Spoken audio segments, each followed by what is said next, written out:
année 2014.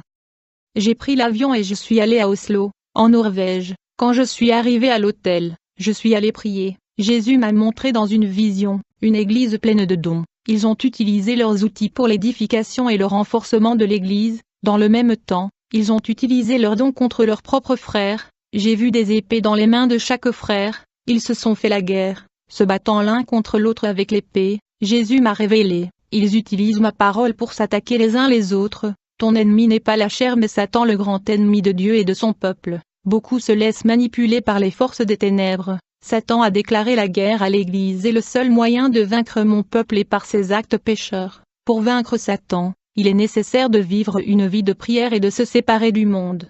Le meilleur moyen d'attaquer Satan est de mener une vie juste devant Dieu. Seuls les plus courageux mènent une vie obéissante en renonçant au monde. Ceux qui pratiquent ce qui est écrit dans ma parole ne peuvent être vaincus, et ne peuvent pas perdre leur territoire. En outre, les praticiens de la vérité pénètrent dans les territoires de Satan pour prendre le contrôle, piller les âmes et les ramener à moi, mon serviteur. Dans cette guerre entre Satan et l'Église, l'enjeu sont les âmes. Beaucoup de pasteurs ne sont pas intéressés à gagner des âmes, mais leurs intérêts financiers, tandis que les démons ne s'intéressent pas aux intérêts financiers, mais à gagner des âmes à travers des sectes, des vols, des trafics et de la prostitution. Dites au ministre de l'Évangile d'entrer sur le champ de bataille pour ne pas perdre des âmes. Je ne peux pas descendre du ciel pour faire le travail de l'Église, ni ordonner aux anges de descendre sur la terre pour gagner des âmes. J'ai commandé à l'Église de gagner le monde. Mon peuple doit mener la guerre pour la vie des autres et pour libérer le monde. De nombreux chrétiens ne mènent pas une vie sainte, leur âme est également en jeu.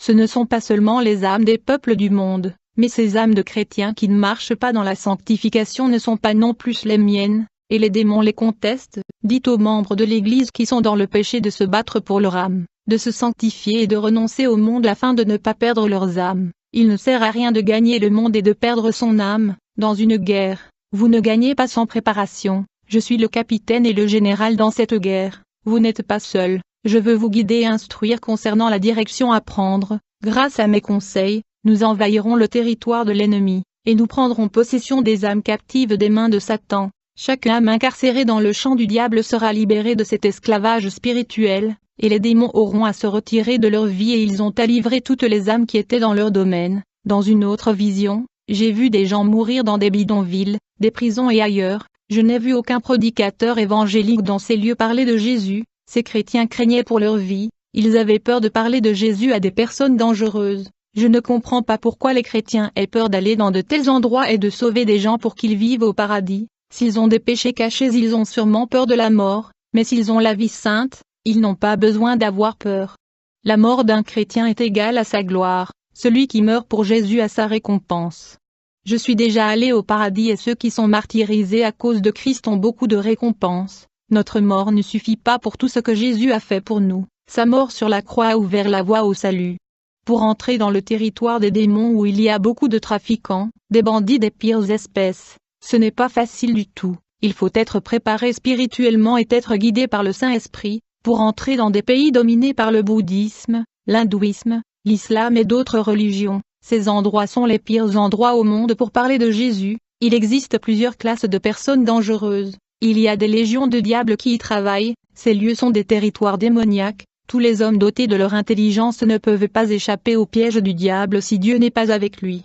Ces endroits dangereux regorgent de pièges mortels où des tueurs impitoyables guettent le sang de quiconque pénètre dans ces lieux. Ces tueurs ont des liens avec tous les royaumes démoniaques. Il faut vivre une vie de prière et être en sainteté avec Dieu pour entrer dans ces lieux. Si la personne meurt, elle sera prête à vivre au paradis. Sinon, Dieu peut donner la libération en frustrant les pièges de Satan. Nous ne surmontons pas notre ennemi spirituel avec notre force charnelle ou avec des armes humaines, mais avec la force de Jésus, avec ses armes spirituelles du ciel qu'il nous a données pour lutter contre la grande armée de Satan qui est sur la terre, dans les airs et dans la mer. Quand j'étais au ciel, je me suis senti physiquement plus vigoureux après avoir mangé la manne du ciel, après avoir bu de cette eau céleste du fleuve d'eau vive. Mes chagrins et mes afflictions ressenties par la persécution m'ont quitté jusqu'à ce que la présence de Dieu devienne plus forte dans ma vie. J'ai commencé à ressentir plus de paix et de joie dans ma vie. Je me sens plus fort spirituellement après avoir mangé ce parchemin mystérieux. Je me suis rendu dans plusieurs églises pour exercer le ministère, et lorsque je parlais devant le peuple, je me suis rendu compte que de petites boules de feu sortaient de ma bouche. Ces balles de feu ont touché les seins des gens, et les flammes sont entrées dans leur cœur. Les gens ont senti la présence de Dieu et ont été renouvelés, et ils ont glorifié Dieu. Ceux qui ne sont pas libérés sont tombés dans des manifestations démoniaques juste par les paroles et les mots qui sortent de ma bouche. Ces boules de feu ont enflammé quand j'ai touché ces personnes. J'ai dit, sois libre, et les démons partaient en même temps. Ils m'ont amené chez une femme aveugle. Elle était allée dans plusieurs églises. J'ai prié Dieu de rétablir sa vision. Elle a revu et a glorifié Dieu. L'ange a dit que ce rouleau de mystère et de révélation cachée que j'avais avalé au ciel renforcerait mon don de prophétie. Apocalypse 10 versets 9 à 11. Je suis allé vers l'ange, et je lui ai dit, donne-moi le petit livre, et il me dit, prends-le et mange, et ton ventre sera amer, mais il sera dans ta bouche doux comme du miel. Et je pris le petit livre de la main de l'ange et le mangeai,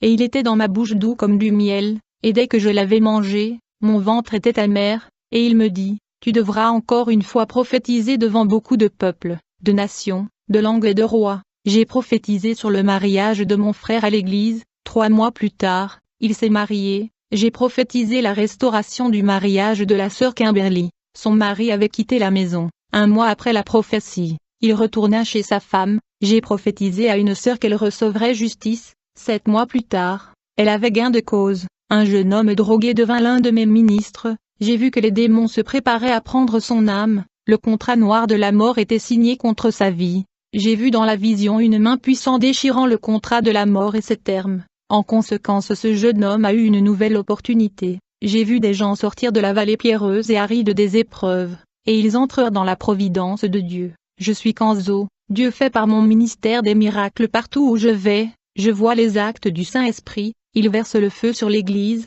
Un jour que je priais, j'ai vu une gigantesque boule de feu au sommet du continent américain. Cette boule de feu attendait que l'ordre de Dieu. J'ai demandé au Seigneur, de quel genre de boule de feu s'agit-il? Et pourquoi est-il immobile? Jésus m'a répondu, cette boule de feu est le réveil qui n'est pas encore arrivé en Amérique latine. Les prophètes prêchent au sujet du réveil qui arrivera mais n'arrive toujours pas. Chaque jour qui passe, leurs cœurs se durcissent, et il devient de plus en plus difficile pour le réveil de venir. Beaucoup disent que l'Amérique latine dans son ensemble sera stimulée par le feu du réveil, car ils ont plus de chrétiens que n'importe quel autre continent. Par contre le nombre d'églises qui s'humilient est peu. Je ne répandrai pas mon réveil dans tout le pays, pas même tous les latino-américains, comme tout le monde le dit. Mon réveil a afflué dans la vie de ceux qui se repentent et qui sont prêts à s'humilier et vivre dans la renonciation en renonçant au monde pour moi.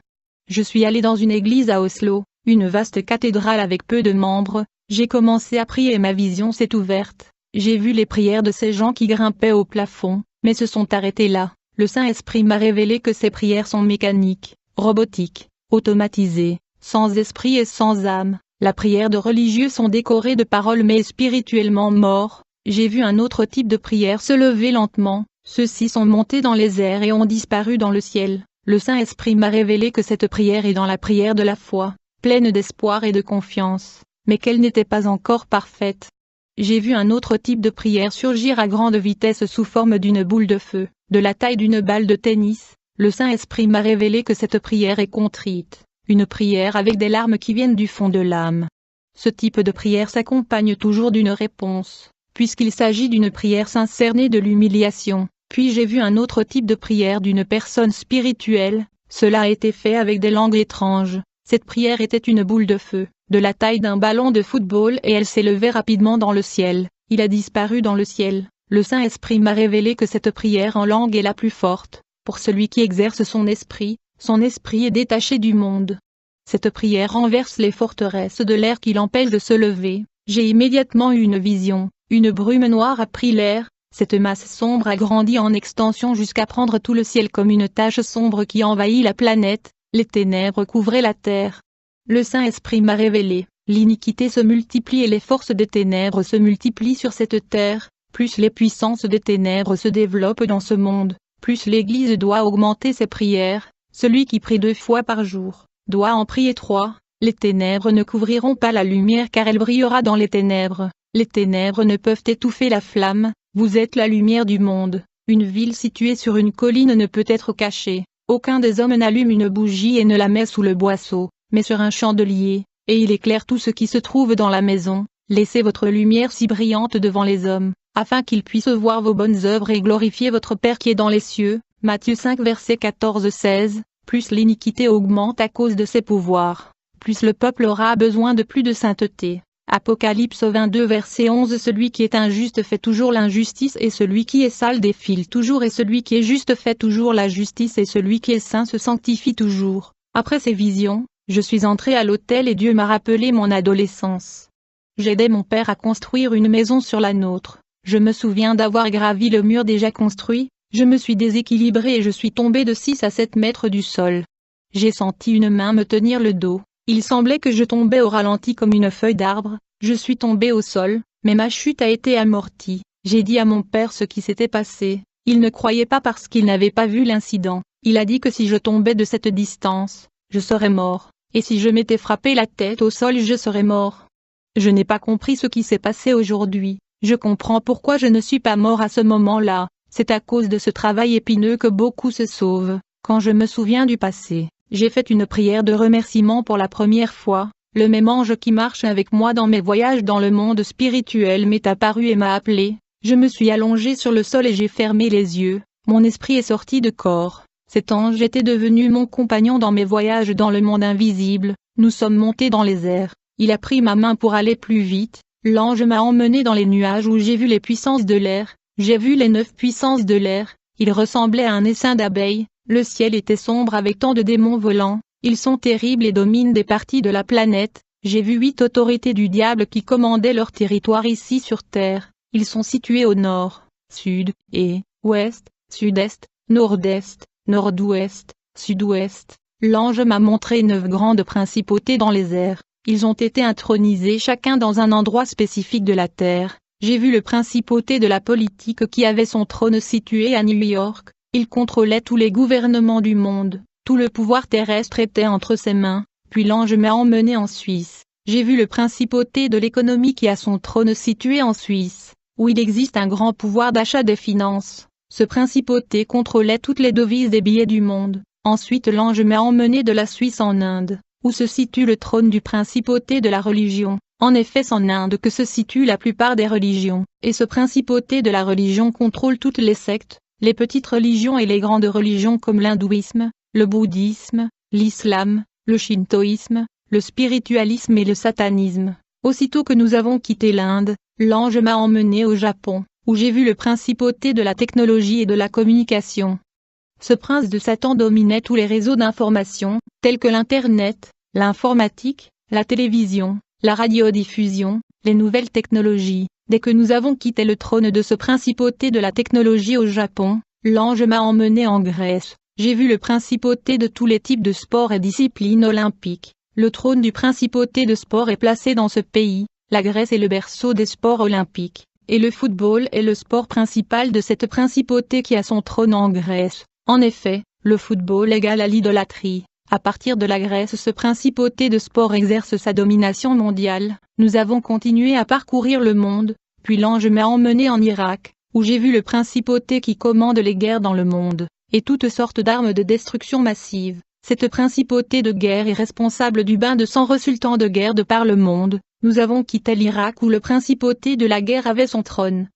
Puis l'ange m'a emmené aux États-Unis d'Amérique, dans la ville de Los Angeles, dans le quartier d'Hollywood, où j'ai vu le principauté de la culture, qui a son trône à cet endroit. En effet, Hollywood a changé les cultures, les habitudes, attitudes, vêtements et coutumes du monde, laissant les peuples immoraux, sensuels, violents et libertins. Ce quartier du film a été responsable de la corruption de la population mondiale à travers ses films, ses séries, sa mini-série et ses dessins animés. Le diable change les cultures et les traditions du monde au travers Hollywood. Puis l'ange m'a emmené en Hollande, où j'ai vu le principauté de toutes sortes de drogues et de boissons alcoolisées. Ce principauté gouvernait le monde entier depuis les Pays-Bas où son trône était établi. L'ange m'a emmené en Thaïlande, où j'ai vu le principauté de la prostitution. Il commande toutes sortes de immoralités sexuelles comme la bestialité, le lesbianisme, l'homosexualité, la sodomie, toutes les pratiques sexuelles immondes.